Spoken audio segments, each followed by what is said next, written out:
Now I have two special recognition awards I want to give before we get to our program and we hear our speakers. All right? We want to determine who traveled the furthest to get to this event this morning. So if you came from out of state to get here, stand up. If you came from out of state. All right?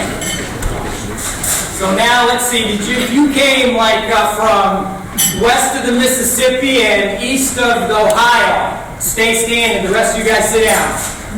Oh, you guys all good. This could take a while, and I already know who the winner is. So all you guys sit down. If you're from California, who's from California? Unless someone's from further than California. All right. Let them wrestle it out. All right, we got. All right, you guys, where are you from? Who do you think's from the furthest? Figure it out. San Diego? San Diego's the furthest. That's probably the furthest. Yeah. Who's from San Diego? Dave Meyer. Dave Meyer.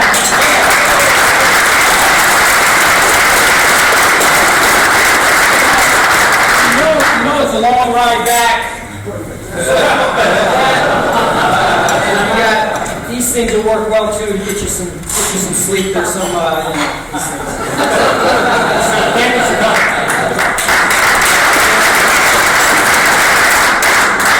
We got one more special recognition award, and this is probably kind of the MVP award, I'd say. We're going to determine who is the closest to their weight, to the weight class they wrestled back in college. All right? So, it's going to be the honor system. It's going to be the honor system. You guys got to do some congratulations. So start. But hey, wait, there's a little bit of a catch. I'm talking about the weight you wrestled freshman year. I'm not talking about if you ballooned up for 4 years and then went out of that weight class. But the weight class you wrestled freshman year, and figure out how much heavy, whatever, how close you're to that weight. Now, I do have one other thing to say. One other exclusion. If you wrestled heavyweight, you're excluded.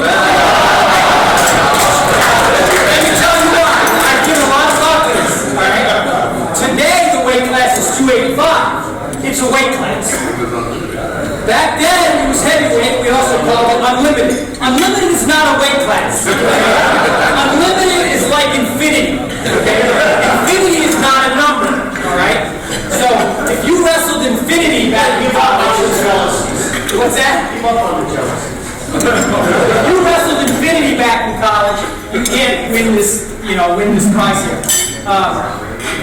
That reminds me of a funny story I got to tell you. I was in the wrestling room a number of years ago and I overheard Pete having a conversation with a guy on the team. He was kind of a big guy, kind of soft through the middle, I think he wrestled Infinity. And he was having a conversation with him and Pete was trying to explain to him, listen, buddy, if you want to win some more matches, you got to trim down a little bit. You got to work on your core, firm up, drop a few pounds, and I think then you can win a few matches. The guy goes, well, Coach, you don't understand. The problem is obesity runs in my family. And Pete goes, no, son. The problem is nobody runs in your family.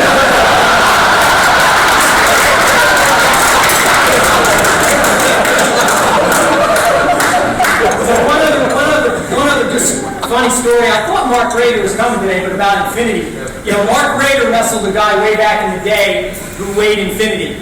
He was from Parkside, University of Wisconsin, Parkside. Pete, you remember this guy, right? And Mark Rader was about 185 pounds, and we would bump him up to heavyweight to wrestle because we didn't have a heavyweight. And one year he had to wrestle this guy from Parkside that was 400 pounds. The weight was Infinity back then. And this guy had 2 legs. I'm telling you, each leg weighed a fraction of Infinity. It was Infinity divided by 2, which is still Infinity. And Mark Rader made a great decision. He shot in on the guy's leg. The rest is history. So, all right, back to the question. So we need people to stand up. If you are within 50 pounds of your freshman year weight class, stand up. 15 or 50? 50. I'm being generous. All right, now we're going down. If you're within 40 pounds of your weight, we got a good room here. You guys are fit. If you're within 40 pounds of your weight,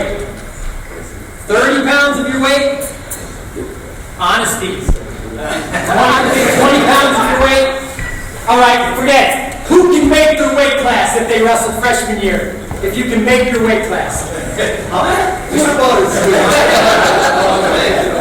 Can you make your weight class?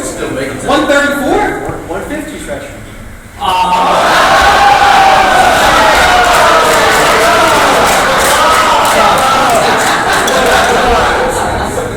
right. Whoever can fit into this, you can have. Whoever you can fit in.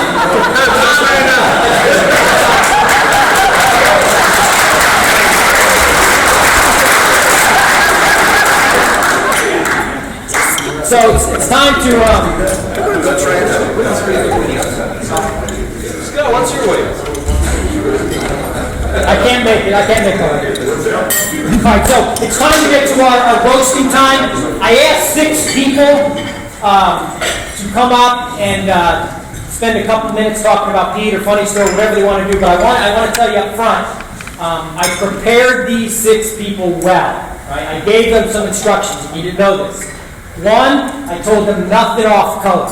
No dirty stuff, all right? We don't need any of that in here. Pete's here. That's number 1. Number 2, I told them you got to be somewhat brief. You can't get up here and talk all day. I said about 5 minutes, all right? So they were told about 5 minutes. And thirdly, I actually even gave them some homework. I said, listen, if you're going to come up here and speak and be part of the program, you got to read this book, all right? And if you're willing to do that, then we'll let you speak. So I gave them, they all agreed, all 6 of these guys agreed that they would read it. And so I gave them each a copy of this book. It's called I Only Roast the Ones I Love, How to Bust Balls Without Burning Bridges. So all these guys,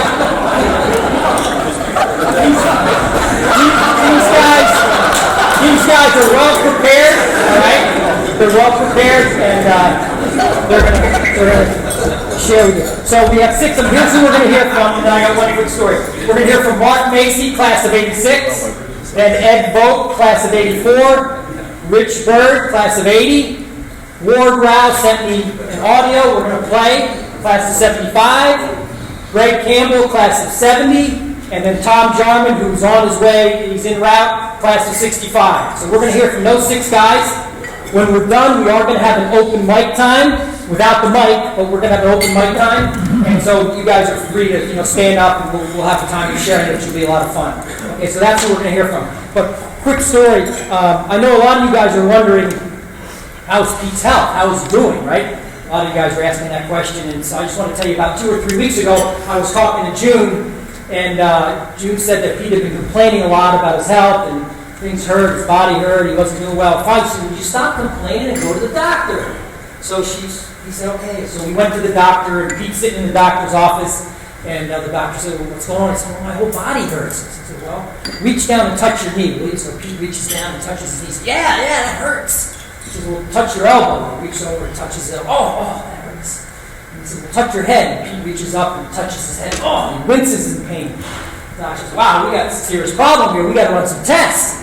So the doctor orders a bunch of tests, and orders some x-rays, do some blood work, and about 2 days later, Pete comes back to the sitting in the room. Doctor comes into the room all excited. Pete, we've got it figured out. Well, what is it, Doc? What is it? You got a broken finger.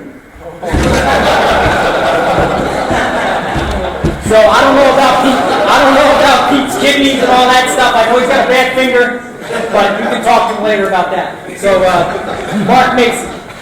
Well, if you've spent any time around Pete Willson, I guarantee you've heard some colorful quotes. So today I'm going to share with you my favorite Pete Willson quotes. Now, if you've ever wrestled with Pete and had him in your corner yelling at you, if you've ever spent any time on the mat, been in the down position, I guarantee you've heard this one. This is Pete's favorite thing to yell.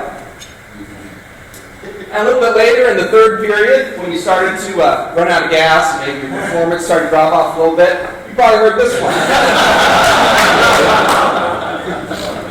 See, Pete knew that pain is nothing other than weakness leaving the body. And when it came time for our conditioning and practice, Coach would walk around through practice, and if he happened to see you exhibiting signs of fatigue or other forms of unrighteousness, to remind you from the scriptures. Pete would walk around through practice and he would say, I buffet my body and make it my slave. Hasten, get to work. One time we were having wrestle-offs at the end of the season, and somebody came to Pete at the end of the day after the practice and explained to him that rather than wrestling and using God's appropriate form to figure out who should go, that someone had been doing some amount of talking and pontificating and various forms of deal-making to decide who ought to go without using God's appropriate form of wrestling to determine who would go. So as you can imagine, Pete was not pleased at all with this. And the next day in practice, Pete gathered us around in a circle. Gentlemen. And he started picking his nails. Whenever Pete was picking his nails, that was a bad sign. That meant he needed to have some sense con in India, but he was going to try to use some Christian charity to talk some sense India rather than beat some sense India. So he said, gentlemen, I understand some of you have been making some deals. Well,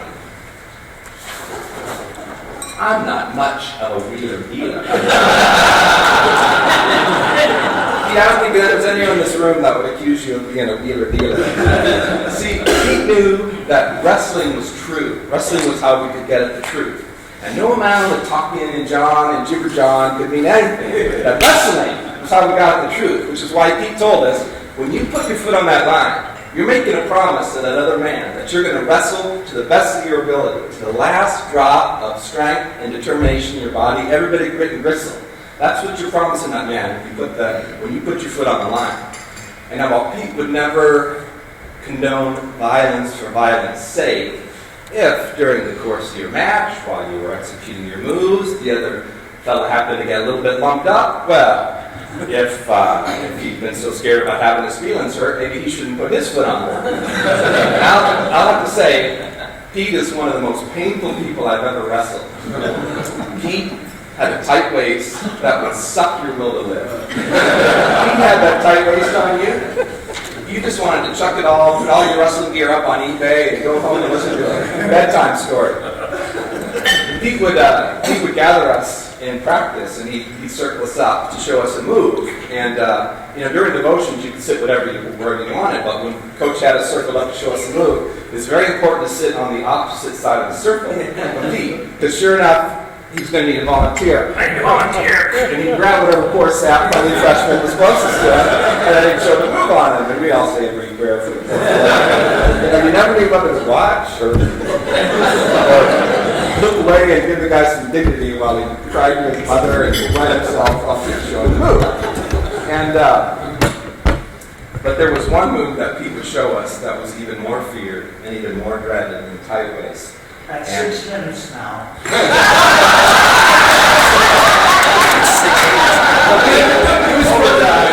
You know, I always drop off after the 5-minute mark.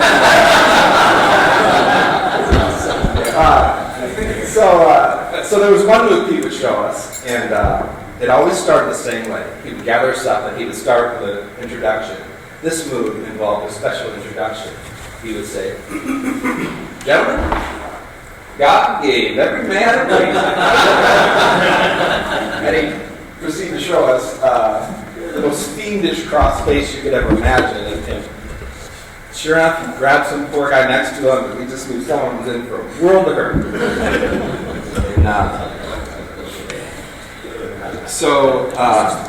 From time to time in a man's life, he's called upon to do extreme acts of bravery and courage. And it's time like this that a man needs to set himself and steel himself for what's ahead. And Pete had a quote for just such a moment. It's his magnum opus. It's his penultimate quote. You've all heard it. And it usually went something like this. "Gentlemen, I got a big tournament this weekend. We're going to meet here at 4 in the morning. We're going to run 6 miles in our underpants, and then we're going to drive up to Wisconsin. We're going to go out in 6 feet of snow, and we're going to wrestle prison cons, prison guards, and prison bears. Macy, I'm going to have you go up the weight class. There's 2 national champions there. I think it'll be good for you." Oh, Coach, I got 3 exams on Monday. I got this 800-page paper, and I got stomach flu, and I'm seeing spots. And I can't get out this year, and one leg's longer than the other, and shingles and rickets, and shingles on my rickets, and he started picking his nails. And usually when something like this, Macy, say it with me. You all know it. A man's gotta do. A man's gotta do. All right, Coach, I'll be there. Well, Pete, I know what I got to do. I got to say thank you. I was very young when I came to Wheaton. You found that out when you drove me to CDH to have knee surgery, and they wouldn't admit me because I was only 17. And my father was not a believer. He was an alcoholic, and he walked out of our home my junior year in high school. And I desperately needed a godly man in my life and someone to model, just model our Christian faith and model living out their convictions. And I got that in him. And I saw a man that loved the Lord. I saw a man that loved the gospel. I saw a man that loved God's word. And I saw a man that helped other people, loved other people. And I just want to say thank you for giving me that example. And we're all here because we know man's got to do what man's got to do. So we want to say, Coach, we love you. And we're going to try to live up to the example you set for us. But most of all, Coach, we just want to say thank you.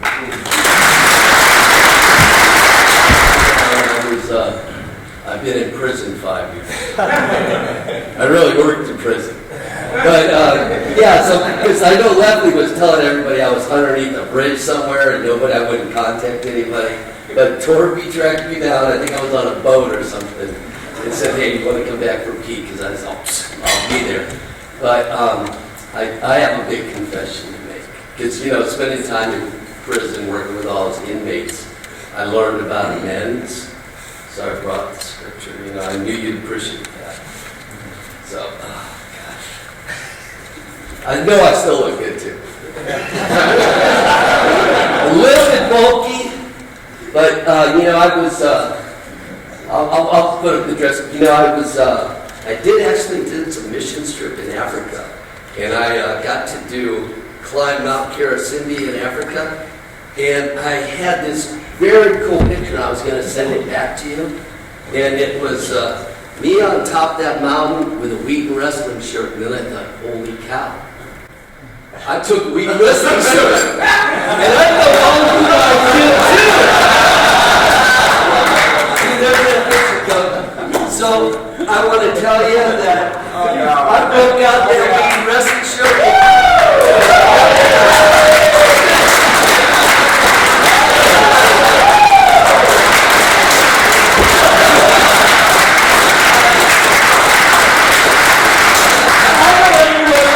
Got one too. And the trouble is, this is a medium. And I'm not a medium anymore, so Coach grew up, you can have it back. And I bought one at the bookstore, Pete, so I made amends. I had to do that, Coach, so a couple things I wanted to say besides thanks for the wrestling shirt and the inspiration. I lived at Fisher Dorm when I came, and I did a lot of work study. My family's broke, so basically I worked my way through school. And so I had to go open up the pool in the morning. If you've been early in the morning, Coach is always having his daily quiet time. His only light on. And so he'd be glued like this in the Bible, and I'd knock on the window, wake, he would. Thank you for building my self-esteem. Never acknowledged me. So a lot of therapy, Coach, but I got through it. And then there's a couple things I learned from you. Every man has a razor. Also, I learned vocabulary. One time, Corey came off the mat. You said you wrestled very impetuously. And Corey goes, what is impetuous? Is that a good thing? So I want to thank you for that. And then, above all, in my personal life, I was really in love with somebody's sister that was in here. And I thought, I need to, do I need to get married or something? And I went to the altar of Pete, Yoda, and I had a private session, and I said, hey, Coach, what do you think I should do? I don't know if that's a good idea, but a man's got to do it. So, Coach, I work with men now. I got a lot. I run this group, and on Tuesday, I wrote that on the blackboard. I wrote that on the dry erase board. A man's got to do what a man's got to do. And I had 25 guys comment on that, and nobody had a clue. So I know what you were trying to mean by that in my life, and I know it was always about Christ. And that was the example. And that was the example you gave to me as well. Much like Mark, I was raised by a single mom, and I was very fortunate to put good men in my life, and you're by far right on Mount Rushmore there with just a few people, with your example, and working hard, painting houses, just giving all the time of service. So thank you very much. Thank you for allowing me to be part of your team. So I'm going to look at Pete's life in three ways. One is coach, and we call him Coach. There's an immediate respect for anybody who met Pete Willson. I recall every wrestling practice we started with devotions. We'd rotate amongst us throughout the year. Also, you put it in perspective, Pete is roughly 50 years older than me. So think about a 50-year-old person wrestling a 20-year-old. Now, you would think the 20-year-old's going to whoop the 50-year-old. Anybody who wrestled Pete Willson will know he had a vice grip. So when you refer to the tight waist on the feet, he had a vice grip there. And when he was on top, he had a vice grip on your waist. It was unbelievable. And I just, I didn't realize how strong he was until you met him. You think this old guy can't do anything.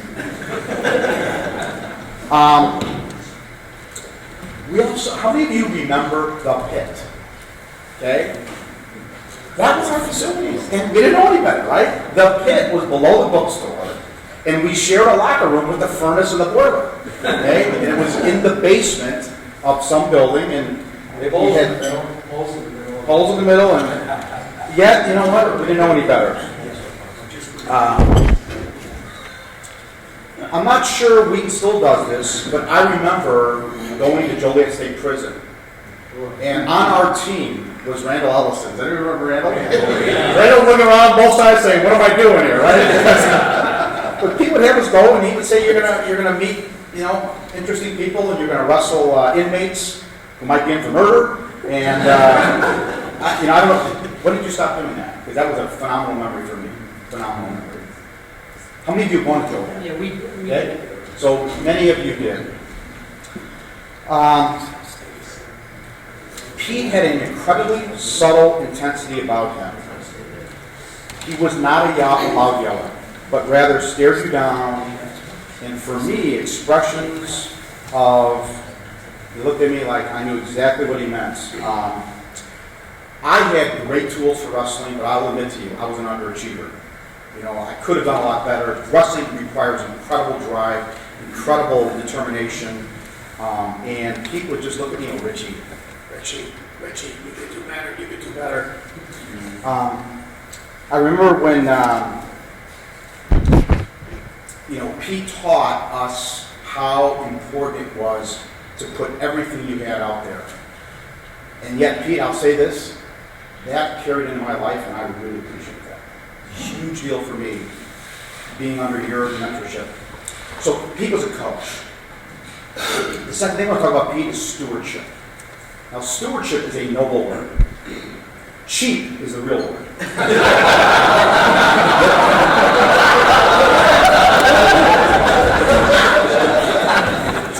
I'm not sure I have met an individual cheaper than this man right here. So here's my freshman year. And Pete says, Richie, you're going to help me. So he picks me up in his pickup truck. We go to Jewel. What does he do? He had convinced the Jewel manager, instead of throwing out all the dented cans that they couldn't sell, to donate them to Honey Rock Camp. So he would bring me, and I'm sure he brought other wrestlers, to go to Jewel and load up all the dented cans. How many of you had that experience, okay? So, Pete, what else here? So every week, I think every week a different wrestler would go. He's also picked some interesting hotels. Now, I had never gone on the road wrestling, so I go on the road wrestling. I'm thinking, oh, this will be nice. We're going to be on the road. You know, all of a sudden we're going to the Bates Motel.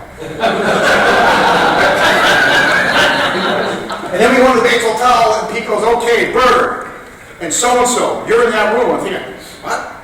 Oh, we don't have 2 beds. There's 1 bed. I'm sitting like this. You can't sleep. You can't. And some of the restaurants he picked, unbelievable. I can't tell you how many times post-graduation I ran into Pete Willson. I love this guy, wearing his pink clothes, with paint all over his shirt and on his glasses when he wore his glasses.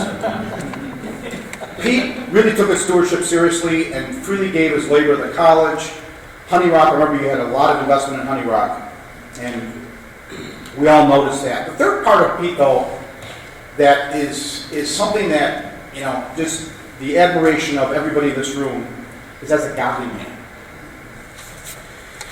You know, everybody graduates from Wheaton who has graduated. There's certain people, typically faculty, staff, coaches, that have a legacy about them that everybody talks about. Because not everybody at Wheaton College has that legacy, but some do. Pete is one of those individuals. Anybody who has spent time with Pete Willson has come away a better person and realized this is a godly man. Pete was a servant leader, was a fantastic mentor to young college-age men like me. For us wrestlers, the impression that Pete left on our lives cannot be put into words. Pete, I can say, for me, Rich Bird, you have had an incredible impact on my life, and I have a huge respect and admiration for you. There's a verse I want to quote, Proverbs 22:1, which says, "A good name is more desirable than great riches. To be esteemed is better than silver or gold." Pete, you are that guy. Hi, this is Ward Brown speaking to you from Seal Beach, California. Pete Willson was actually the first person I met. Literally bumped into him at the Blanchard Hall entrance when I first came to visit Wheaton campus, unannounced with my dad, my junior year in high school. From that day, Pete became my contact person and one of the biggest reasons I decided to go to Wheaton. I played football and I wrestled during my 4 years at Wheaton. Pete was a constant teacher, advisor, mentor for me, as he was for many other guys. Back in those days, in the early 70s, Pete would often wrestle with guys during practice. He would go up and down the weight classes and more than hold his own until he hurt his back. I can't remember wrestling anybody who threw more elbows than forearms. Near the end of my Wheaton years, I got a job coaching a local high school, Wheaton Academy, and I found out later that I was hired based on a simple phone call that the administrator had with Pete Willson. He did say I could help them and would do a good job. Based on his word alone, I was hired. That was the beginning of my 43-year career as a teacher, coach, and school counselor. And I was grateful every day for Pete's good reputation and for my good fortune to have him as a coach. Words fail me as I try to express my lifelong appreciation for Pete Willson. He'd often say, people will doubt what you say, but they will believe what you do. Remembering that, I've tried to show my appreciation for Pete and for the Wheaton Wrestling program by coming back to work with the Pete Willson Wrestling Tournament every year. Being geographically close for most of my life, I've been able to make almost all the years, at least the last 25 or 30 for sure. And now that I've moved to the West Coast, I will continue to make the effort to help the man in the program that was so influential in my life and experience. So thank you, Pete Willson, for being my teacher, my coach, my mentor, my advisor, and my role model, and my brother in Christ. Thank you. Ward Brown.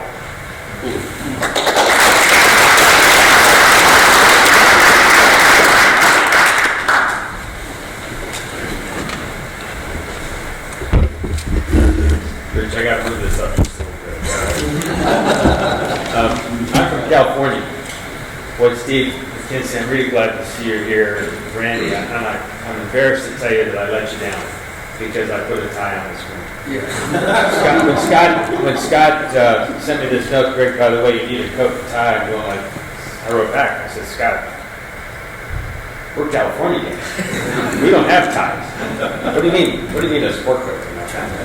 So I guess that part I did do. I only wanted to have one coat here, not two, so I'm wearing the coat to be here. I found a tie to put on, but I apologize to my other Californians that were stronger than didn't wear their ties.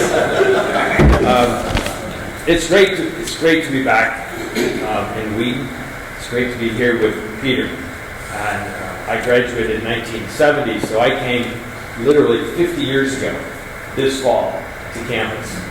And Pete was the assistant coach then. George Olson was the head coach. But for all practical purposes, we learned our wrestling from Pete. And George would give us a break once in a while so we could have a breather, and he would lay on you and sort of say, now what? Like just give you some good pointers. But he's laying on you, you can say, Coach, get off. But Pete would drive us, particularly in the wintertime. We got to run, right? And he had an indoor-outdoor track on what was the outdoor tennis courts. At the time, they put out a bank track that we had to run on. And it was cold, and I hated to run. But Pete made us run because it's good for me, right? It's good for me. Out there in the cold, below zero weather. Get out there, run. It's going to do you good. And I think of so many other experiences like that in the pit that's been mentioned. And you go like, how did this happen? And everybody's getting diseases on their skin because you can't clean those horsehair mats. It was terrible. I remember one year, this isn't about Pete, but it tells you a little about the place. I was, like several of the others that have talked, having to pay my own way through school and working. So one of my jobs was to help clean out the pit. Went into the coach's room where they had their shower, their stuff. And there was this pile, this was the end of the season, there's a pile of towels probably this high. Because they've been just sort of dumping the towels, all year, never getting out of their own little room down there. And of course, in those days, we could use steam to lose weight, right? So we had a steam bath in there kind of thing. You see a couple of them, you go in there and your neck's sticking out, sweat's pouring off you to make weight. And we did all that. But one thing that's not been mentioned yet today about Pete, we've heard about his tight waist and the forearms and the elbows. And for a guy who's this mild-mannered kind of guy being nice, one thing that you haven't heard today was his headbutting. There's a reason that he's always, as long as for 50 years I've known Pete, he's always been thin on top. But man, that head is really, really hard. Because I know a bunch of you have experienced the headbutt. Now that's illegal, right? You're not supposed to do that. Of course, a lot of things weren't supposed to be done. And, underneath the mat, underneath the guy in different places, it's okay. A couple of the other guys have said, somebody, if it hurts, it hurts. That's part of being out here. And I see smiles, so I know many of you know what this is like. And I remember one year, my senior year, which finished my career, I was wrestling Eastern Illinois, tried to roll a guy and cracked my ribs. No problem, Pete says, we'll tape it up. So we go up to the University of Wisconsin-Madison to wrestle in a quadrangle or something. And he said, Greg, you're fine. Tape it up, you'll be fine, stuff it up. And I went out there and I tried to wrestle. And I didn't get very far. And I said, Coach, I'm sorry, I can't do it. It's just too painful. But Pete had this sense that we never give up, right? Now, all these 50 years later, I can't tell you how many surgeries there were. Because we didn't necessarily take care of our bodies maybe the way we should have in some ways. But that sense of being responsible to do the things we can do is really important. A few years ago, Tom Jarman was in California, and he and I were together, and we were talking old wrestling stories. And he said, Greg, you really weren't all that good a wrestler. Thanks, Tom. I thought, I did pretty well. I know I was never a national champion by any stretch. Tom, you may not remember this, but we're out on the boat. We're out on the boat, right? And he says, you really weren't all that good a wrestler. And that hurt. And then he said this. He said, because you really didn't have that good a technique, but you wouldn't quit. You just didn't quit. And that's one of the lessons that I take away from my time with Pete. We don't quit. And he reminded me of that pretty regularly because he'd say, Cameron, you fish? You're flopping around out there. Get up. You're just flopping out there. Come on, get up. You're a fish. But you don't quit. A lifelong lesson. Don't quit. And I think, Pete, you instilled in this room of people that you influenced for all these years that sense of don't quit. Don't quit. Keep going. There's another day. I can be better. I can learn and I can grow. And a lot of what I've learned from Pete and I've shared with others over the years is this. When we're out in a wrestling match and we wrestle somebody, tall and squat, or short and squat, tall and thin, they're different kind of styles. We have to adapt to that style, don't we? If I try to wrestle every kid that's out there the same way, it doesn't come out the same results. Whether I win or lose, I have to adapt. And so Pete has taught each of us, myself included, and all of us here, those kinds of lessons. We don't quit, and we adapt, and we move forward, and we keep trying to find the new way to be successful, and to do what God's called us to do. That's not easy to do, but it's difficult. But He calls us to do it, and Pete's been cheerleading us, even as He's beating us up.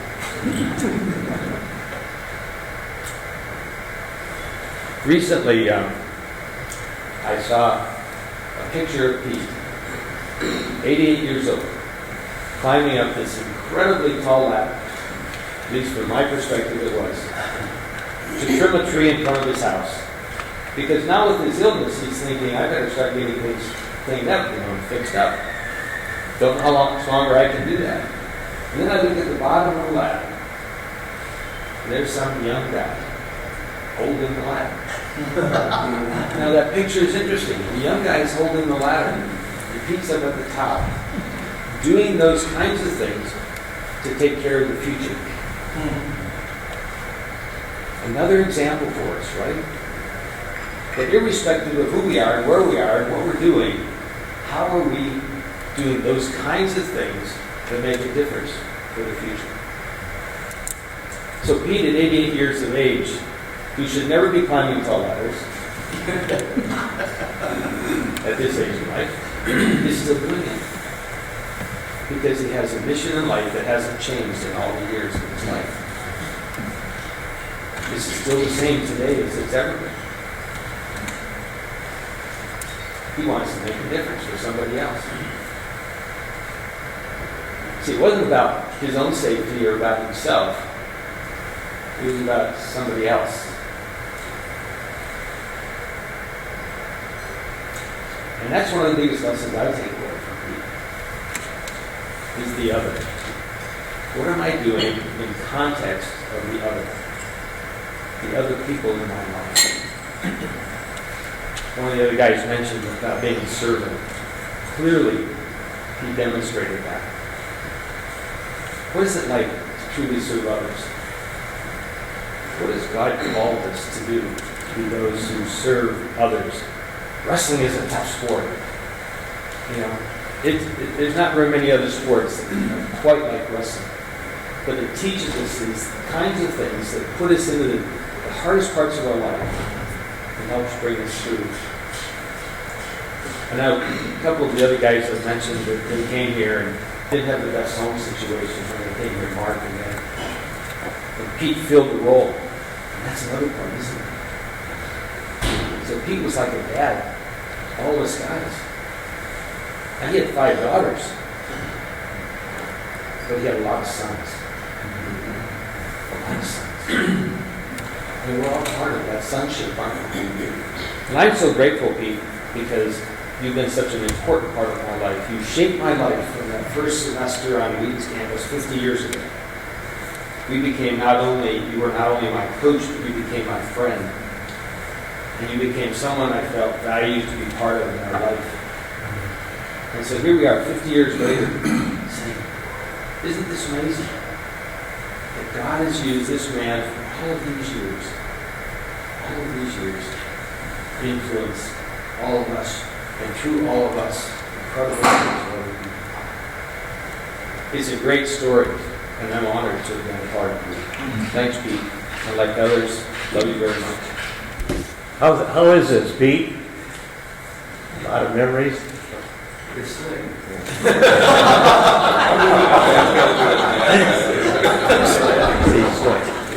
I had nothing to do with it. Just a follower.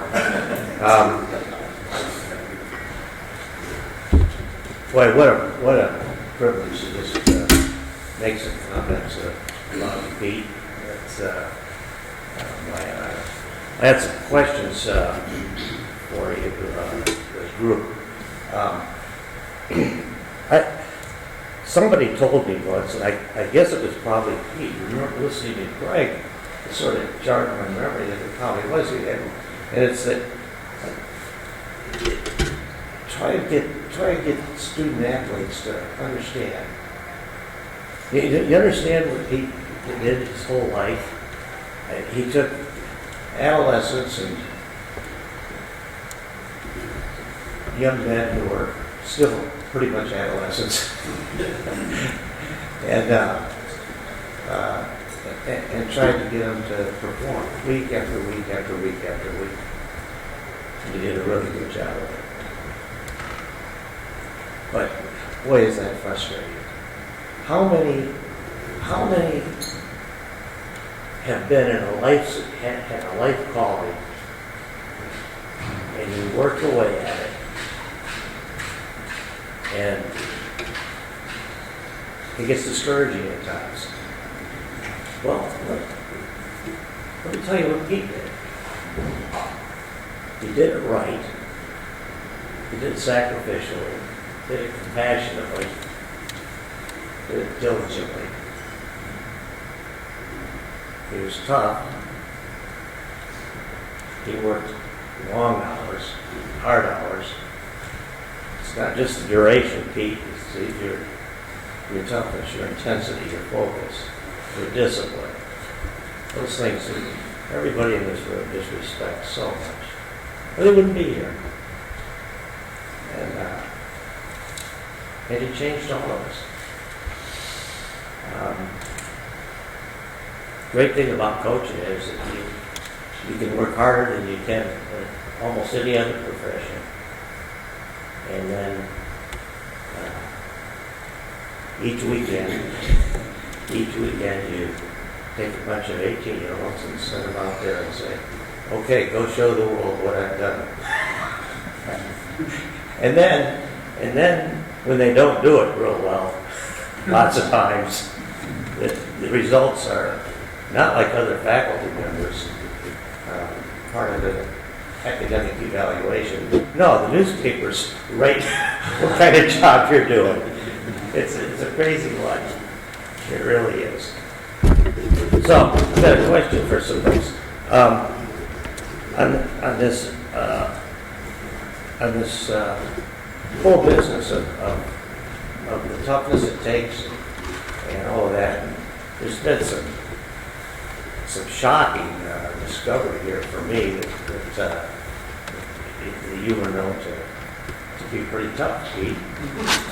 I always thought you were just a gentle, wonderful soul that certainly wouldn't hurt anyone, and if he was hurting them, he would immediately withdraw from that situation.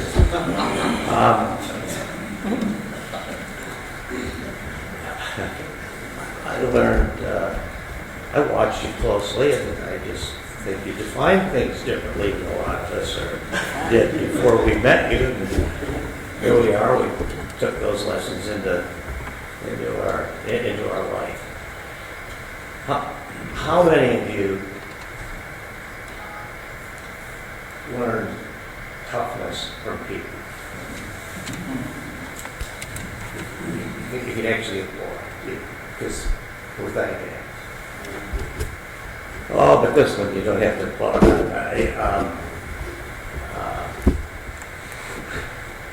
the notion that wrestling is really just a fight with a few rules. How many, you want to talk about, how many of you learned technique from Pete? Boy, I sure did. I was a senior. Pete was an assistant coach my senior year. And was I blessed. I wasn't sure. It's a lot to be thinking about, changing a lot of stuff as a senior. And that was hard for me. But he had his way to convince us, didn't he? If you didn't think something would work, he'd just do it to you. 4 or 5 times in a half hour. And the message got across. So we remember being taught, we remember technique and toughness and all of those kinds of things that the discipline of finish were. And it was great. How many remember him teaching us about the rules? I don't recall ever.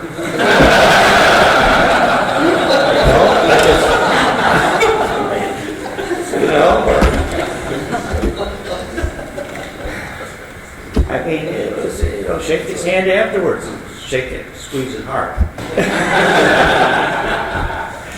Everything was squeeze it. It was a single leg or a double leg, and the tight waist that you've all heard about over, we put it over and over and over. It was something.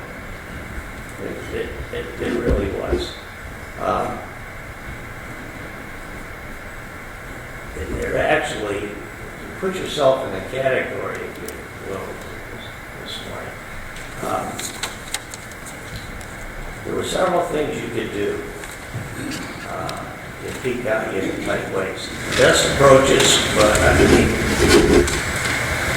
I thought, first of all, I tried to survive that tight waist by just toughing it out, keep my belly straight down, and squeeze away. I'm not going to give in. And I saw other people as they came in try these same sorts of things. Well, the problem with that is that you'd sit there and maybe he wouldn't turn you, but so he just hurt you. And then, yeah, I think the idea was, Pete, that after a while they get tired of that and turn over. I never realized there was so much technique to that. Just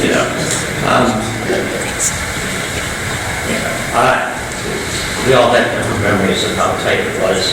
I swear the first time you put it on me that I actually felt my intestines trying to come out my ears. I was just really in trouble. And Greg might have told me one time that he was constipated for about 2 weeks after he put my waist on. It was a thing of beauty. But he could teach it to other people, and that was really amazing. And he had the privilege of teaching it to his grandson. And well, he had some different twists on it that he put in himself. But I'll tell you what, I'm not sure why I was asked to address this. He taught us so much. But the perspective that I bring is that he taught everybody so much. And as great a wrestling coach as you were, as how well you did it, it was just a vehicle for your service. And some of you may not be aware of the impact he had. Here's why I'm just so amazed, Pete. Here's why I respect you as much as any man I've ever met. You've done your best. And this is not pleasant for Pete to have nice things said about him, because because he believes and knows that all of these blessings come with the hand of his Lord and Master. And we thank you for that.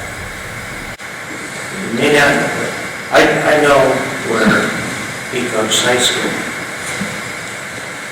I know something about some of what he was like as a competitor.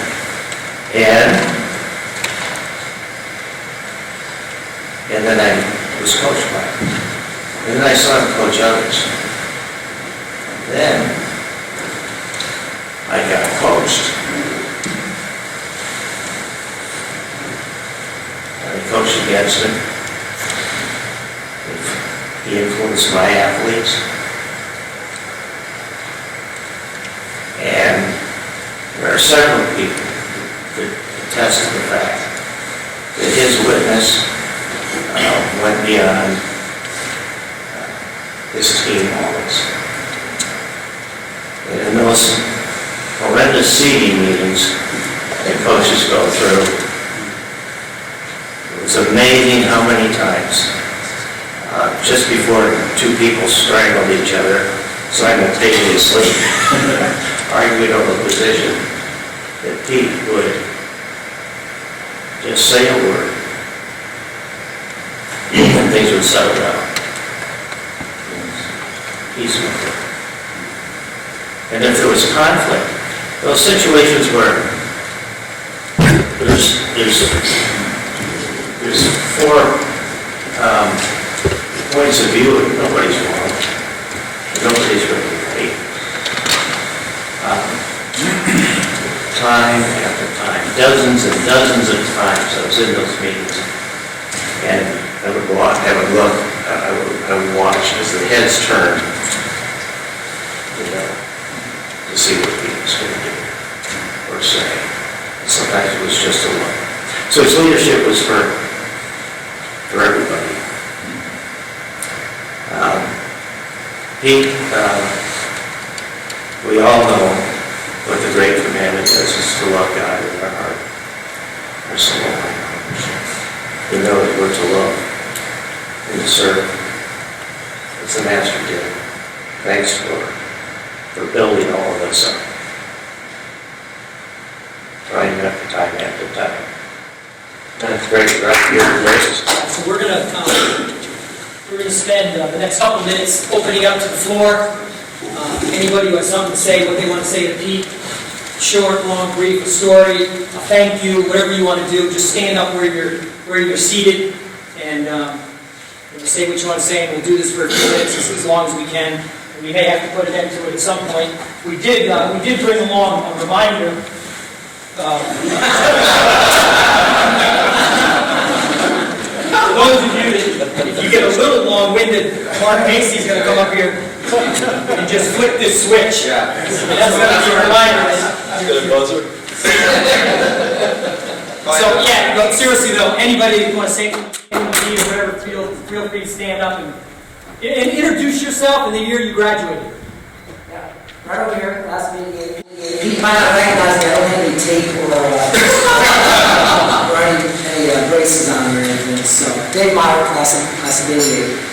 I was a rubber week boy. I went to Wheaton Central High School, and similar to what you've heard from a couple other folks here as well, I grew up in a non-Christian home. My dad was an alcoholic and just not really a father figure. But I was fortunate though in high school, after becoming a Christian, I had a handful of mentors really speak into my life. And actually two of them were here. One, George Corbett, back table over George McMahon.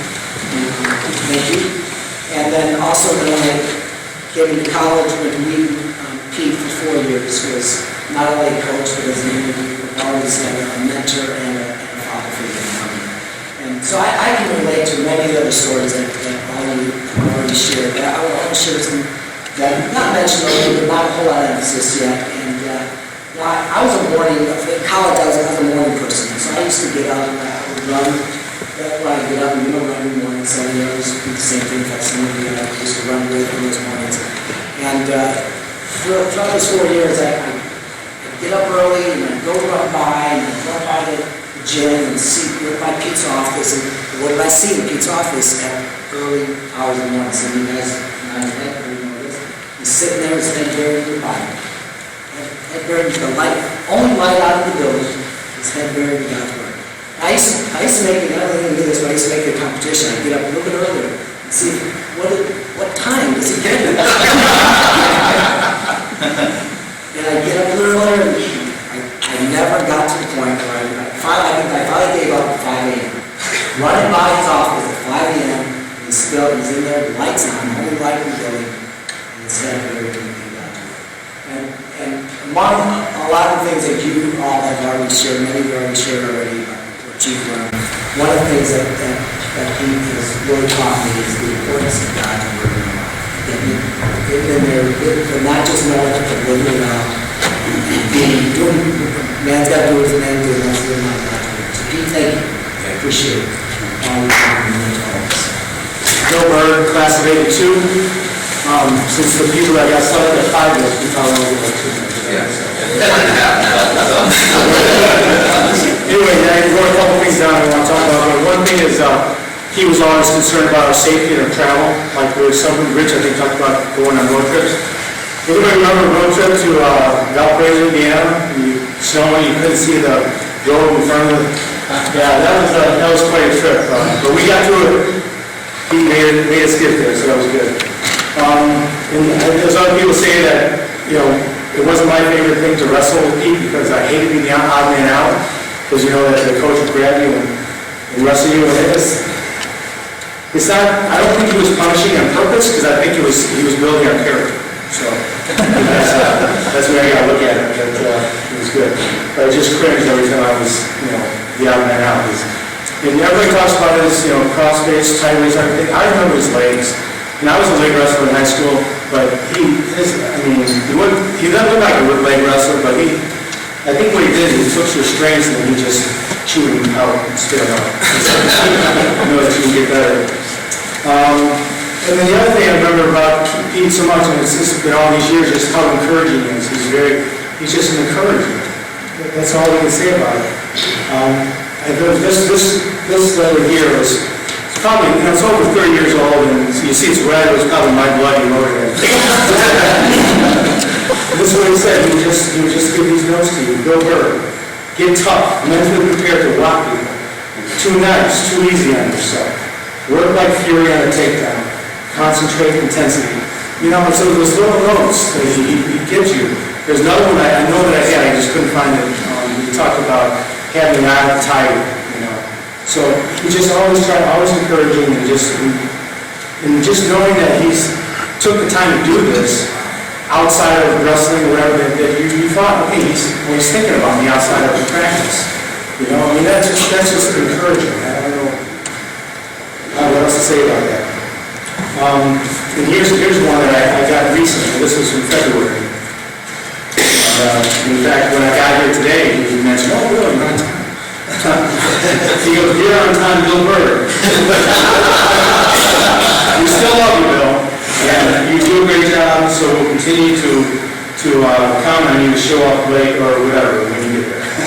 So basically he said, you know, it's in his way of saying that, you know, quit being late, but we love you anyway, so, you know, keep helping. And, but even then, you know, even now, I'm not even his wrestler, but it's 30-some plus years later, and he still takes the time to mail, you know, a card. It gets you.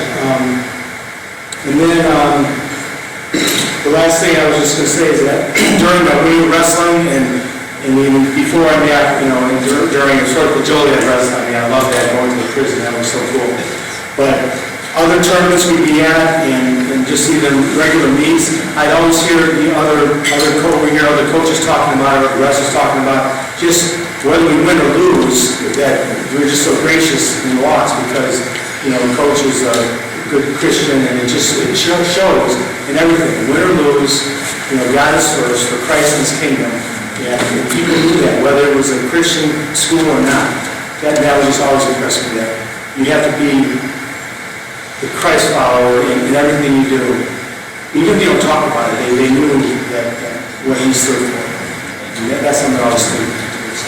So Roger Sandberg from the class of '75. I grew up in a small farming community in Colorado and graduated 83 kids from public high school. So if you could fog a mirror, you pretty much were pretty successful in any sport that you went to. So I played football, wrestled, and the only, I was interested in going to Christian college. I came to know the Lord in my senior year and heard about Wheaton College, and I got a call from the coach from Wheaton College to come wrestle. And back then, the coaches did multiple things. So he's also part of the football coaching staff. And so he said, why don't you come out and wrestle? Why don't you come out and play football? And you know, for a small little town guy, I thought, this is pretty cool. So August was coming around working in the fields, and I get a call from Pete, Coach Pete. He said, where are you? And I said, well, home. He said, well, I thought you were supposed to come out here and play football. And so the vision immediately was the whole football team was just sitting still, waiting for the guy to come out and meet us. So Pete said, catch a flight, come out here, meet you here at O'Hare. I hadn't been on a plane before, all this kind of stuff. So end up at O'Hare, you know, 9 o'clock in the morning, 3 o'clock that afternoon, I keep calling all the phone. You didn't have cell phones back then, you know, it was put a quarter in the thing. And I finally said, how do you get out to the college? So I get a taxi and go out, you know, get all my money, and I get excited about hearing the football team. I go down, my suitcases, and this guy looks up and goes, oh, I forgot. And it was Pete Willson. So then, you know, I'm thinking, well, this is kind of interesting, and then go to wrestling practice that first couple of weeks, and I got the headbutt. And the first time I got it, I go, did that really just happen? And 5 minutes later, I got the headbutt again, and I go, I think he's doing that on purpose. It really hurt. It was amazing, but it came out of nowhere.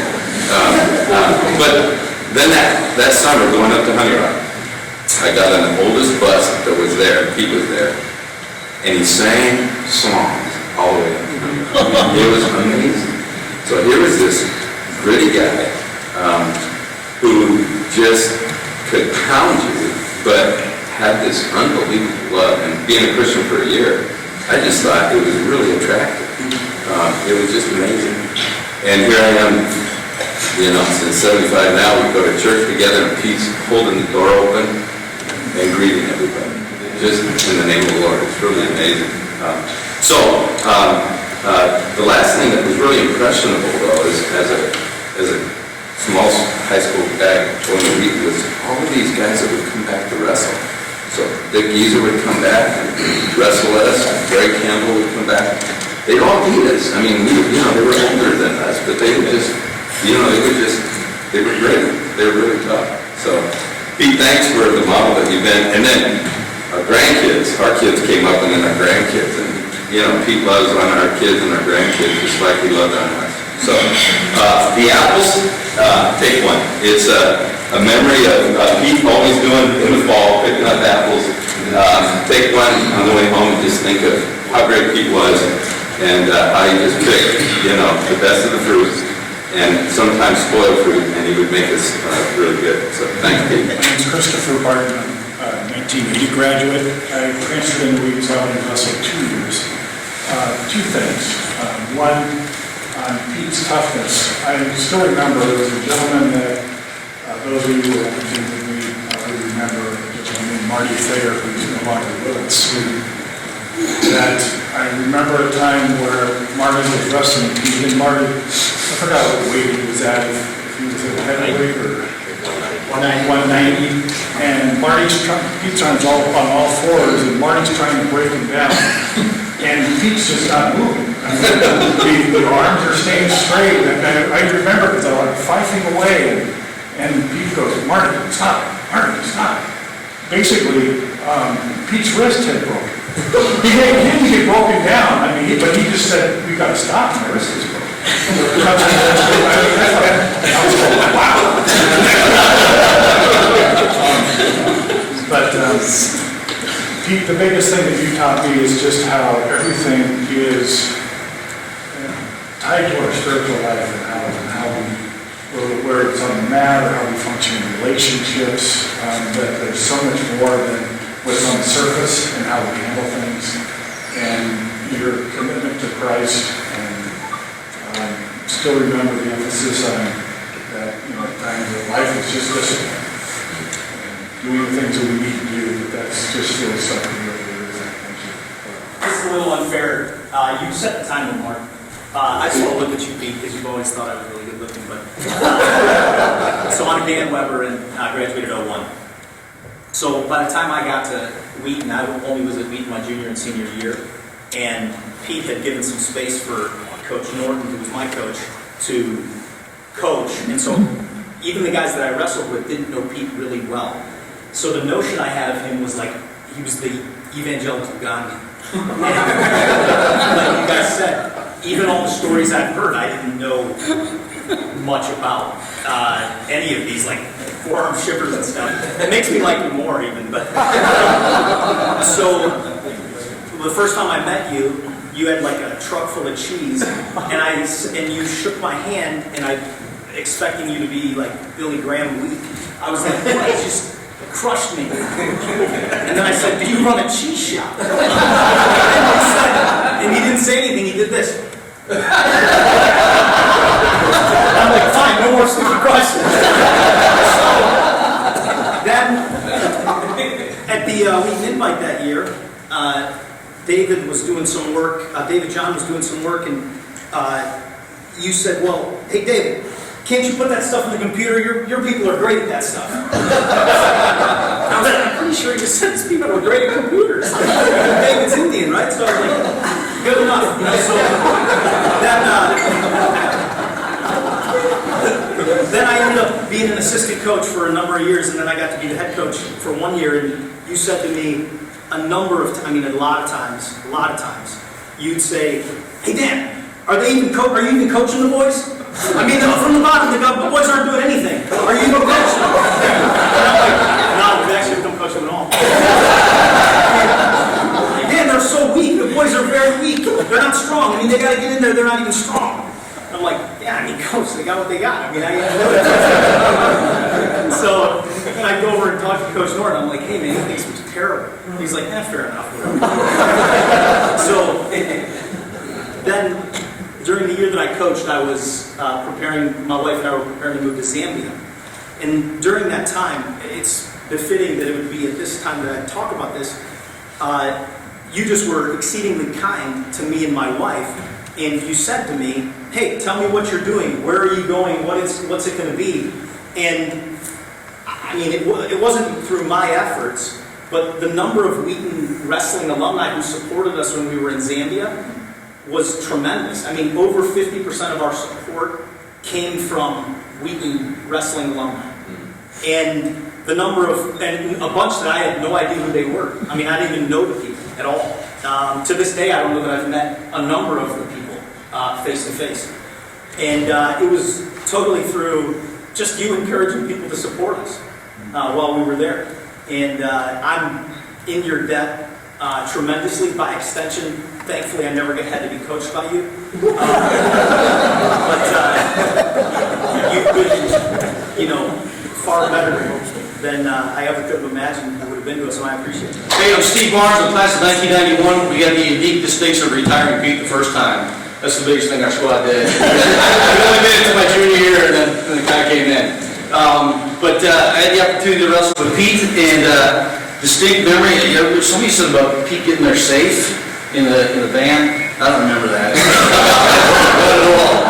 So, we've talked about Pete. You're a man of the scriptures every morning early. Okay, a day is 1,000 years. 1,000 years is a day. Time changes from Central Time to Eastern Time when you're going to Rosholmen for a tour. Okay, so Christmas tour, right? So we're going, and my buddy Don's always awake and up front because he wants to see it coming. The way I handle it, I try to sleep. I just want to, be loose. Thought I might break less bones. Okay, so I'm in the back, and I do kind of sense an acceleration, and Don's from the shotgun position. Steve, what's going on? To get everybody up. We just saw a bank clock and Pete realized that we're an hour late.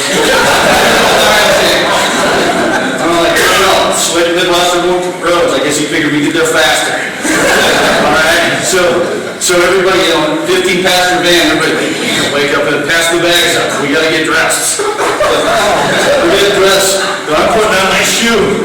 That actor's bending over at the same time. I'm like, and we were getting dressed like Nissel. Hey, come on, you're first up. We don't have an 18-pounder or a 26-pounder. 34's first up. And Greg's like, okay, all right. So we're kind of scrambling, putting this all together. I feel really good. I got singling out there on the space at 15-passenger van. Realized my leg supporters on backwards. That'll help me later in the story.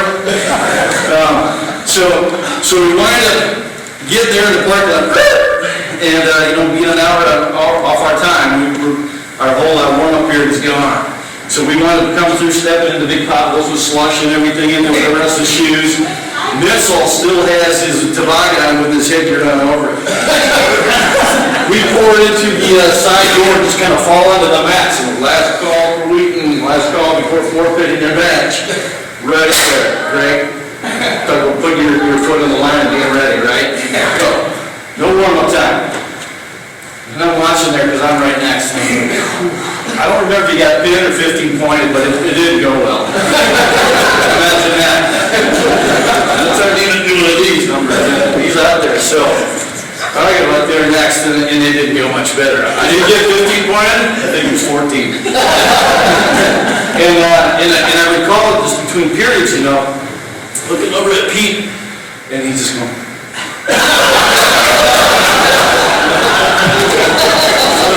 First and second period, so between the third period, he's just shaking his head, nuts crossed arms, Barnesy. And I'm wrestling desperation moves like this, and he's like, Barnesy, you're not an athlete like Tagami, don't try it. But hey, what the heck, I was throwing there right, it didn't happen. So, by the end of the match, I walked there, and Pete's gone over the toilet, there's my sweats, just in a pile. Yeah, and it kind of goes on down the line until like you get the Mickey, and he wins in the last second shot, 3-2 or something like that. And it just goes on down the line. The last half of the lineup is just as great a start as being its own. And we get together as a team afterwards, and Pete is furious at us, just furious. You guys are so horrible. And he never said it out loud, but it's like implied, like our parents were never married. It just went on and on. I think his party words were like, you guys are half the wrestler Jim Elliott ever was. 10 times worse than Christian. And there we were.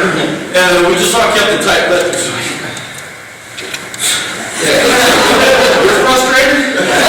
Hey, buddy. So am I. So, next round of duels, we went much better. Much better. And in fact, he was all happy with that. He was very happy. Hey, you guys did great. That's awesome. That's what I'm talking about. The fat talk must have worked. Between that and stretching out. So it was great. And then he's like, guys, awesome job. You guys wrestled like night and day. And night and day has been mentioned a couple times already. I was an ROTC guy at Wheaton, and I get up on Thursday mornings to go do my thing with the early morning with the ROTC crew. And there was Pete at the window. And Pete often said to me, he's like, hey, Barnesy, you're going to be an Army guy. A military man has no business in civilian affairs. It's a scripture obscure that I don't know still where it is, so I just knew not to knock on the window. Okay? But that's really your trademark, Pete. Everybody's seen it, that you lived it out. You just didn't talk it. You talked about it, and that's the important part. But the more important part was living it out and demonstrating that. Thank you. Tagami, 1982. We're going real deep. This is the legacy of your leadership. And not just those who are here, those who aren't here. We talked about Marty. What an amazing time. I could go in for hours to talk about the influence and the wrestling and getting, crap beat out of us. That's stuff we already know. The things that stand out are those other times. The idea of how many remember, for me it was the drives. You have a beautiful voice, okay? When you would sing or go into a hymn, either one, I knew you're tired, or two, it's just you're so overwhelmed that is just where you wanted to go and bring praise to our Lord. The other thing that is probably not the best habit that he passed on was the fact that, how many remember Pete who could read while he was driving? Okay? If you think the rules on cell phones now, think about that on a trip. It was wonderful. I got through a lot of my studies that way. It's like, well, people, this is kind of illegal. But the idea of taking enduring principles over the course of 10, 15, 20, 30, 40, 50 years and applying them to us at defining moments in our lives to change our lives. Not for your glory, but for the glory of the God that you serve, that we serve. Is that what just touched each one of us very deeply in a very special and unique way. And thank you for that. Grant Hensel, class of 87. And so I graduated back in 87, went out to California, coached for a year. And it's kind of fun. I hadn't seen Pete for quite a few years. My daughters started at Wheaton last January, was here just a semester. But it's one of the neat things, and I think we all agree, is just the faithfulness of God.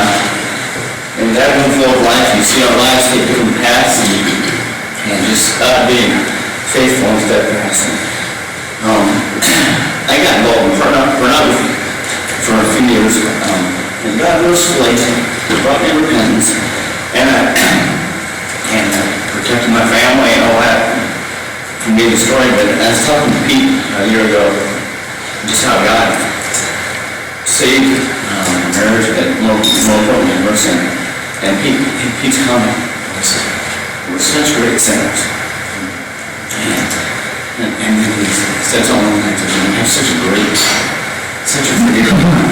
And I really appreciate that because we're all broken people, saved by grace. And we serve such a great God. And there's no greater thing than live a life well spent. And I think about Pete, I think about steadfast, faithful, following Christ. And I think his name, and mention him all for his name. So we're saying before the Lord, what can I say? Well, then I can be certain. And God, he is such a great merciful God. Forgive, wants to take us, that we would love and follow him. So thank you. Dave Doherty, class of 86. My nickname was the dog, and I used to tell people it was because my last name is D-O-U-G-H, but actually because I would dog it in practice, and the running, and coach was always trying to get me to get a bit tougher, and he said, go out there and really put everything into it this time. I remember one time I wrestled Mike Golick at Wheaton Invitational. He was from Notre Dame. And at that time, he didn't say, go get tough, he just laughed. He just shook my head and said, dog, good luck to you.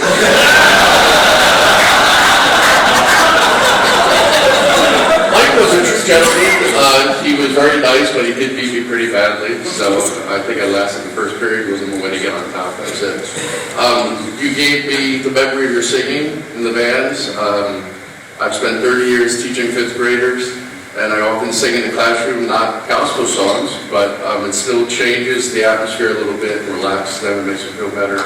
And one last memory is when I graduated in '86, my father, who never had a college education, but he was a godly man who would often read the scripture.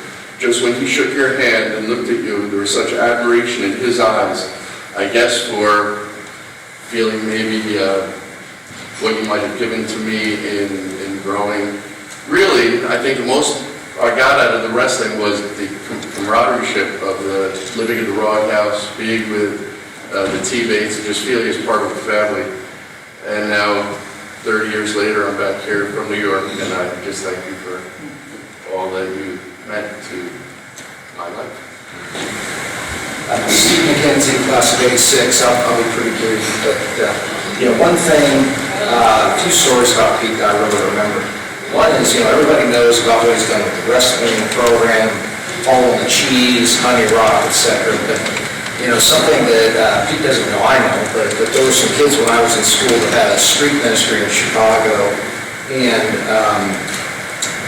they were down there in the middle of the night, and there was a young lady who was ready to leave prostitution, but only if she could find a place where she would feel safe, because her pimp was going to come after her and there was going to be a penalty. And they called a bunch of people that we ever told, it's great what you kids are doing, that's really not our ministry, etc., etc. Until finally, I guess at 2 a.m., they called Pete and he said, just bring her to the house.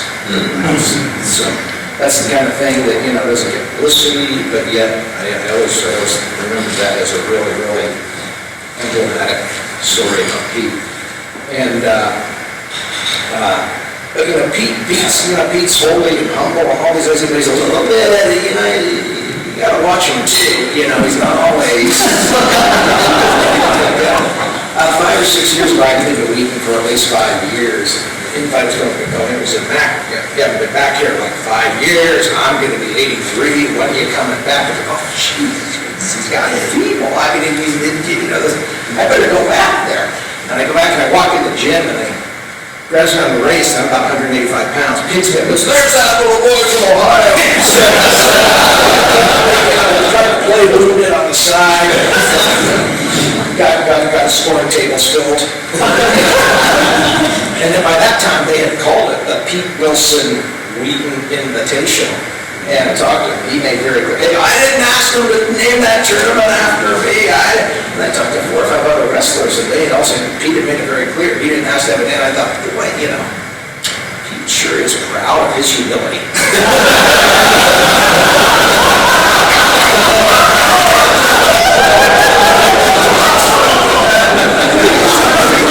So, that's kind of all I had to share. I'm going to take an apple. I'm Davis, class of 91, and I came in and I'm a grinder. I was a practice wrestler. And so when you're a practice wrestler, you get in the van, you don't have to worry about things like, am I going to win or lose? I only worry about was I going to get there alive. And he taught me the power of prayer, because I was in the van and I started praying. And it was true, I went from the back of the van to the co-pilot seat, and then eventually, I actually went to the driver's seat. And because I thought, if we're gonna die, I would like to be in control. I tell the story for some guys who aren't here, guys like Jim Hay, and it's one of my favorite Coach stories, because Coach, it's not that he was superhuman, he had anger.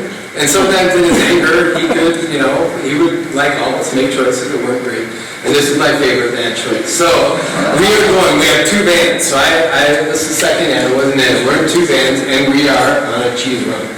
And we're after honey this time. And so we're driving some back roads. I'm trying to follow Pete and through these back roads of Wisconsin, and all of a sudden he just pulls off. He grabs these big glass jars of honey and he loads them into the van, and then we go. We go about 2 miles down the road and he pulls off on the side.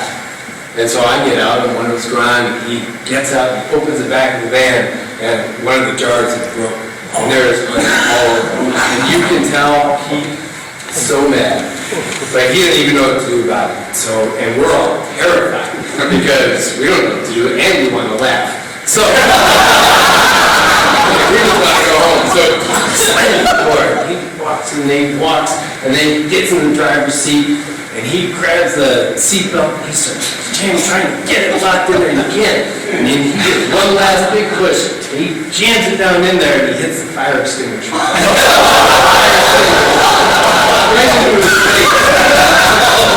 in the back of the van. I'm in the other van. Wondering why aren't we going anywhere? I see him get out. I get out. And he is white. He takes off his glasses and then and he just grabs me by the arm or by the shoulders and he says, Donald, this just isn't my day.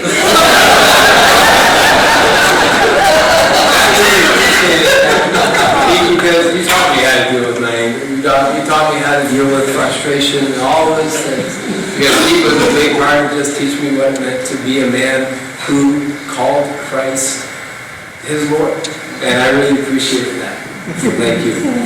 So I'm Matt Acker, 1990, and Yeah, so I was the very last, well, at that time, the very last match, that Pete had. He retired after I graduated and our class graduated. And I always think that was from all the pain and frustration that he suffered through during our years. And all my different operations and times where I couldn't be on the mat wrestling. And I still don't know how I ever made it to nationals that year, but I think God just blessed me. But one thing that God taught me is I wanted to be a national champion. That was it. And if that wasn't good enough, it wasn't going to be good enough. And so a lot of frustration, a lot of difficulty. But Pete he always had my back, so to speak. And all those operations, all that stuff, that he was always there for me. And just encouraged to say, don't give up. And there was a time when I felt like giving up. And I was really close to saying, forget it, I'm not going to wrestle this year. It was actually right before my senior year. And the reason I say that is because Pete just said, no, Matthew, you can't do that kind of thing. And I knew, there's no way I could do that. I love it too much, even though it's incredibly painful. But the reason I say that is because, the years following through medical school and residency and our time in Kazakhstan, 10 years, there were some certain times in each of those places that I can specifically remember, it's too painful, there's too much stuff that's going on, it's too dark. In some of those days in Kazakhstan, I felt like giving it all up and saying, let's go back to wherever home would be. And I think God used all of that, all of the pain, all the, lack of accomplishment and all that stuff to teach me the things that were more important than wrestling. And I think, Pete, that's what you were always after. Wrestling was not the be-all and end-all. It was really important. It was really good. Yeah. But it was not the be-all and end-all. It was following Jesus, loving people, and loving God. And I feel like that is some of the most important legacy that you've left in all of our lives. And to have somebody like you to kind of look up and know that you're doing that and you're following Jesus unashamedly. And that's what I wanted to do. And I want to love people that way. And all that to say that God sustained me, and He used wrestling to shape me into the man that I am, and that I'm able to do, and I'm able to pass on to others, and not to give up and not to quit when it gets hard. And the only way you can do that is by hanging on to Jesus. And so Pete, you guys also, because we were, I don't know why, but you've always encouraged us, you've always asked about us, wrote us some notes. You supported us all those years in Kazakhstan, where we were just trying to do what you did, which is mentor young doctors and young Kazakhstanis who had no family who knows Jesus. First generation believers, they have nobody to look up to. And God enabled us to do some things that helped them grow and become strong. And it took year after year after year. It wasn't a short-term thing. And I just went back a month ago, and the thing that's kind of some of the things that we've been started, still going on 10 years, and God just filled me up and just was like, how faithful He is. Yes, He used us, but He's the one that's faithful, and He's still doing it. And so you had a huge part in that, just every time we come back, encouraging us, hearing our story, asking us how we're doing, our family, and really caring and really supporting us and standing behind us. And I know you've done that for many, many people. So just to say thank you very much. Love you, appreciate you, and continue to carry on the legacy of following Jesus. So thank you. My name's Scott Nitzel. I was class of 86. I was the first of three brothers, but I really like what some of the guys have said. I think it's very true what was said, that he used wrestling as this vehicle to really help shape us young men in terms of helping shape in terms of godly and hopefully be more Christ-like. And you were really an excellent model, Pete, and I really appreciated that. I wanted to read it was a passage from 2 Chronicles 31. It was the last couple of verses. It was about Hezekiah. It said, "And thus did Hezekiah throughout all Judah, and wrought that which was good and right and truth before the Lord his God. And in every work they began in the service of the house of God, and in the law and in the commandments, to seek his God, He did it with all his heart and prospered. And three things that I would really say, I think, summarize, characterize who I saw you really as Pete. And these three things, and it's been said repeatedly. Well, one was that you sought the face of the Lord daily, and just that testimony that, and the importance of God's word in your life. And here you were, this rugged, tough guy, and you understood to seek first the Lord and His word. The second thing was that, at least in the years that I was up at the wrestling group, it was oftentimes you. It was devotions every time before practice. It was often you. And I love the Gospels where it says, out of the abundance of the heart, the mouth speaks. And it was where you were just doing that. You were out of the abundance of God's indwelling in you and what the Holy Spirit had shown you. It was where you spoke. You spoke His truth. And you spoke in all of our lives. And those devotions, I didn't grow up with that kind of example. And it spoke boldly. The third was also what's been spoken, and that you were a servant. And those things that you did outside of the wrestling room, off season, for innumerable people, with really the desire that Christ will be seen.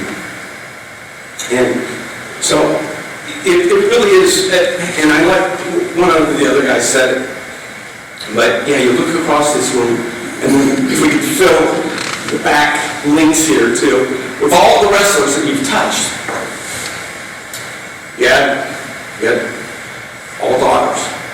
Well, we are all, in part, your sons. You've invested in us. We stand here, Tanya, as in a way, as a son.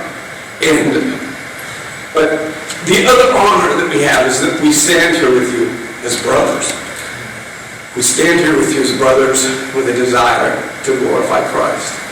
And thank you for giving that example. And I thank you most of all for that. George Corver, class of 68. Pete, I bring greetings from several guys that could be here. Elmer Floyd. That's his name, really. One of the few guys that you coached in high school as well as in college. And he's ever grateful. He's in the middle of the storm called Matthew right now. That's not the Bible, the guy, but and then David Flea Lehman. How many of you ever have a nickname that was given to you by Pete? Pete pasted all over campus little notes that say, coming out to wrestling.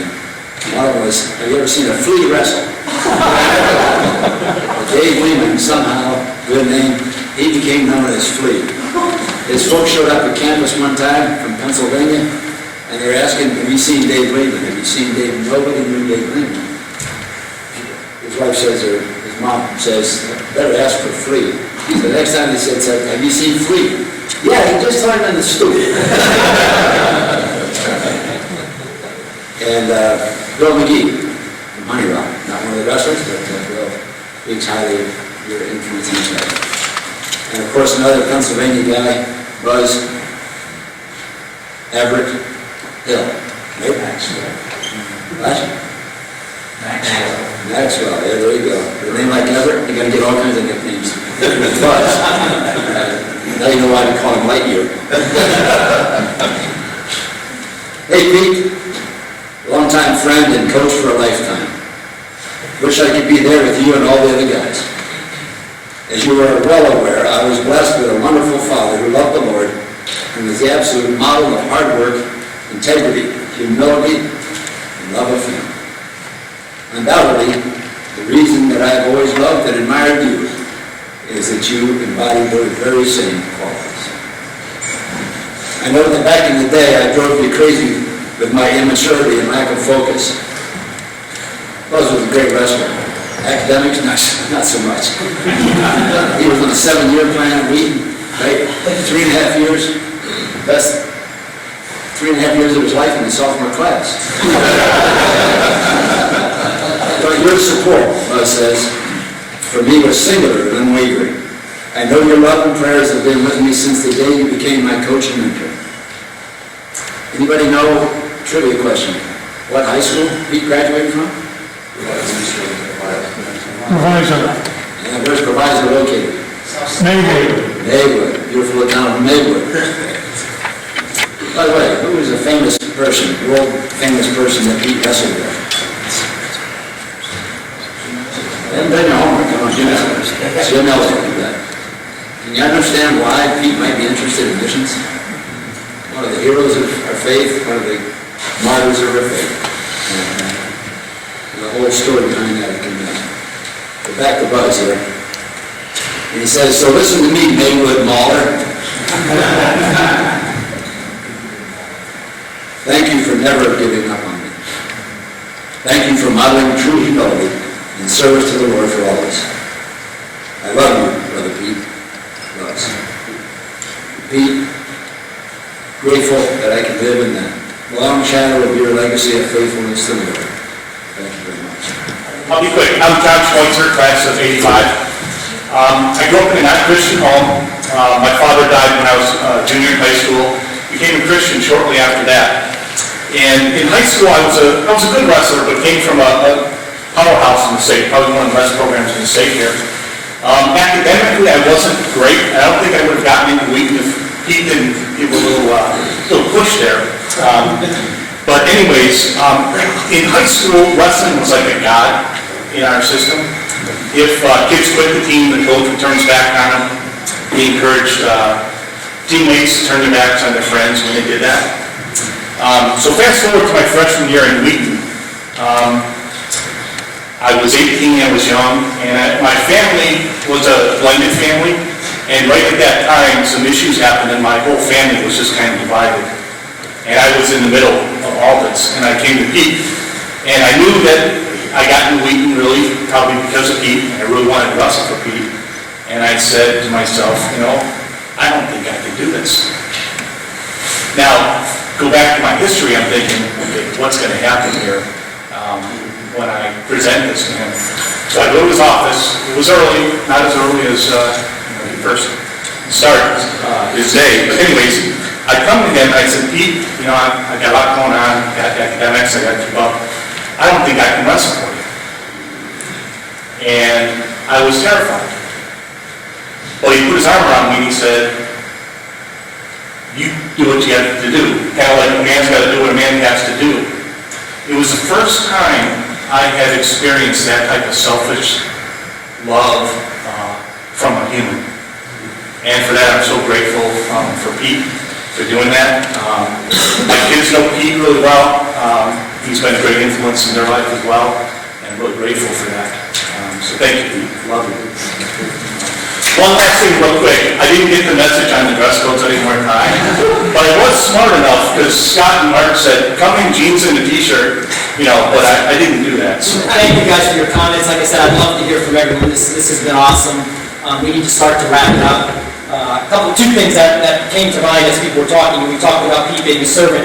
How many of you remember back in the day where Pete would bring all the laundry home and wash it? I'm sure June would help him, and he'd bring it back folded the next day, right? We have our clean singlets and t-shirts, and today, you take your little bag and throw it in, and the staff takes care of it for you. But that's just another great example of the servant of Pete. The other thought, just quick thought, is some of you know Kevin McCarthy from class of '80. He was not able to be with us here this weekend. He's a pastor. He's doing a wedding. And just to show you what kind of impact Pete has on people, he drove down 4 or 5 hours from Michigan last weekend by himself just to come down and spend time with Pete last weekend. So again, it just speaks to the man that we're celebrating here this morning. I'm just going to tell you a little bit about the fund real quick, just to kind of give you an idea. I don't have a lot of details here, but when preparing for this event, I learned that over the years, Pete has supported from his own personal income these former wrestlers that have gone out and become missionaries. So, and not just foreign missionaries, but people that serve in the States as well, that have, that need to raise their support. So he's done that over the years, and this was kind of, eye-opening to me. I didn't realize that was happening. And so the idea behind this Pete Willson Fund that we're creating is that we can donate, on a yearly basis, whatever you want, and we can have this money, and then we can continue supporting these missionaries that are out there serving Christ all over the world. And we can serve the new ones that go out into the future. We've had one guy that has gone out under Jim Greenwald, who's a full-time Christian service right now, needs to raise support. So it continues to happen. And so we want to support him, and what a legacy for Pete, right? To call it the Pete Willson Fund for wrestlers to support wrestlers. Awesome, awesome idea. So that's what the plan is. There's envelopes on your table. Feel free to grab one. Mark's got them, actually.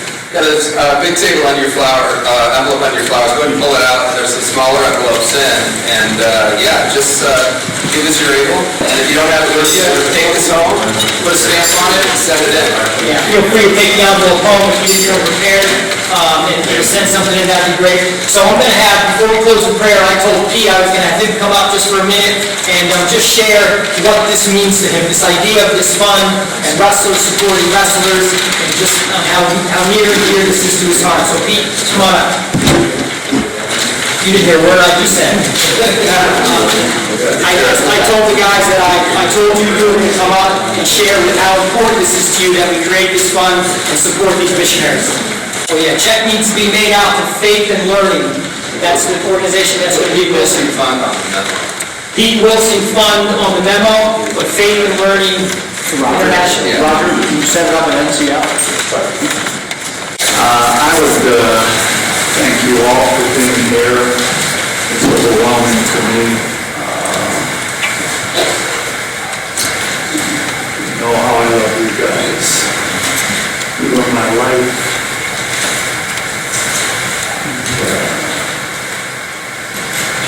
I can just say a sinner saved by grace. Lord, it's been so good. Every day now, I find myself saying to God, thank you, thank you, thank you, thank you, all day long, because He fills my heart, my life with His presence. It is amazing to me, and I go back to Philippians, the 2nd chapter, which is so beautiful. Isaiah, God says to Isaiah, this is the one I esteem. He who is humble, contrite in spirit, and trembles at my word. What a verse to live by. He says in the 3rd verse, Philippians 2, think of others as better than yourselves. 3 commandments, love the Lord with all your mind, soul, heart, and spirit, and your neighbor as yourself. We are put here to serve, not to be served, but to serve. And I know that you guys are doing that. But when you read the rest of the Philippians 2,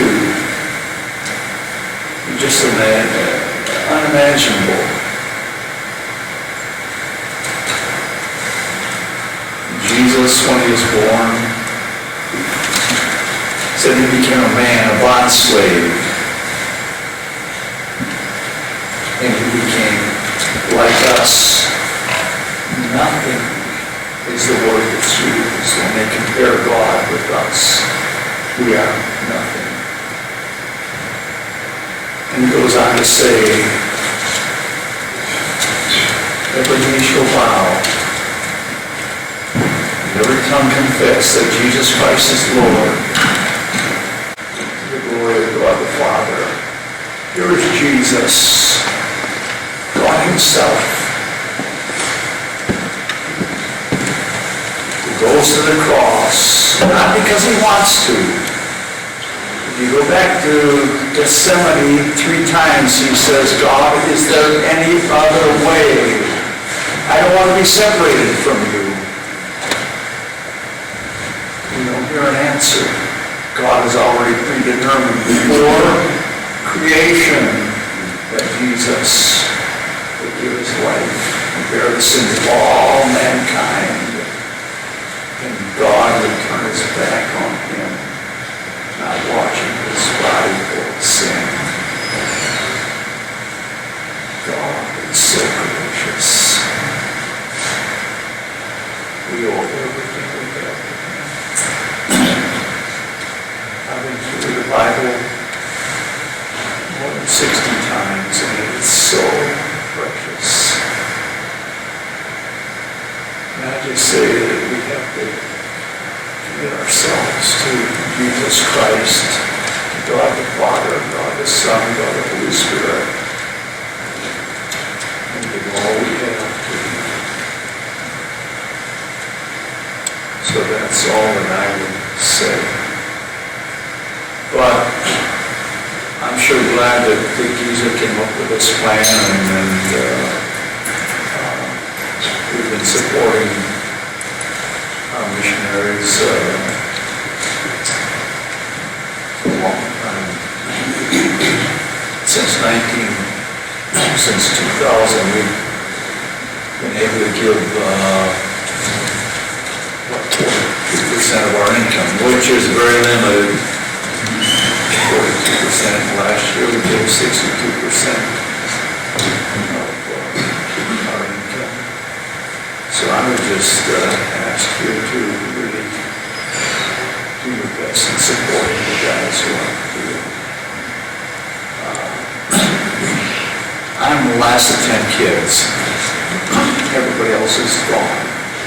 Tom died at 91, and the rest of the family all before that.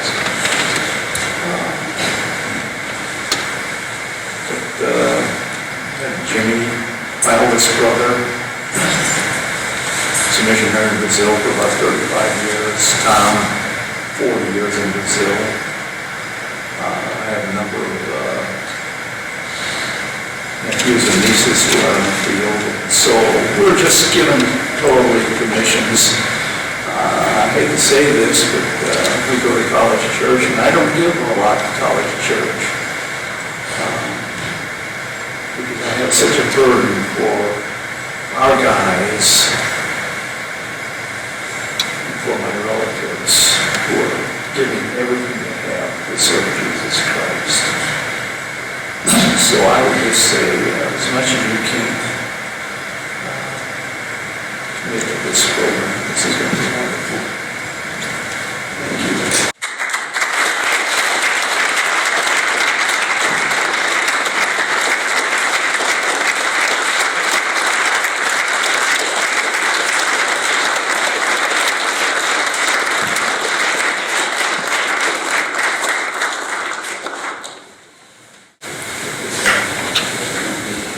Hey guys, we're going to close in prayer. Is Dave McDowell here? Yeah. Dave's going to close in prayer. Let's, if you're interested, maybe we can try to get a picture. Hey Kirk, I didn't see you there. Let's try to get a picture out front, maybe with the whole gang. All right? And I think that'd be awesome. With Pete and the whole gang out front when we're done. Unless we want to do it here with the son. Thank you. Dave McDowell, class 68. I was a sophomore in Pete game. Assistant coach, and George, and Greg, and Tommy are the only guys here who we wrestled together back in the old days. Presently, I'm a grad chaplain at Wheaton Graduate School, and like you, get a ton of stories, but my job is to pray. However, I do want to defend the honor of the heavyweight class.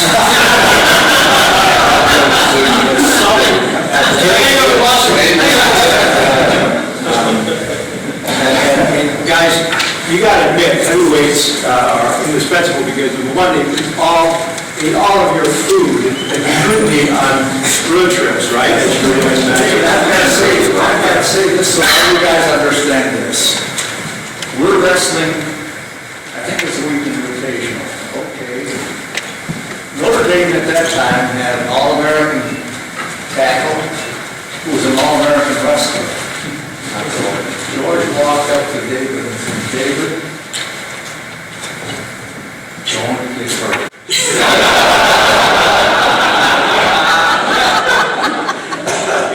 that's another point. We wrestled the big guys. Some of them were 100 pounds heavier. And we had to win most of the matches because some of you guys lost. Anyway, let's pray together. Father, your word says, blessed is the man who trusts in the Lord, whose trust is the Lord. Lord, I thank you that Pete's trust is not just in you, but you are his trust. And the word says that he will be like a tree planted by the water, whose roots go down deep into the stream. Lord, thanks that Pete has this underground source of energy and vitality that is totally connected to you through your word. The word says that he does not fear the heat, and his leaves will always be green. Lord, thanks that even in the heat that Pete continued to be vital and robust and an example for all of us. And then your word says, and he does not grow anxious in the day of drought, for his leaves will continue to bear fruit. And Lord, I thank you for Pete that when the drought came, when the difficulties arose in his life, that he continued to bear fruit, and we are his apples right here gathered in this room. Thank you that he exegeted God's word by his life. Thank you that he continued to love his wife, June. Thank you for her support for him as well as for us and her gracious hospitality.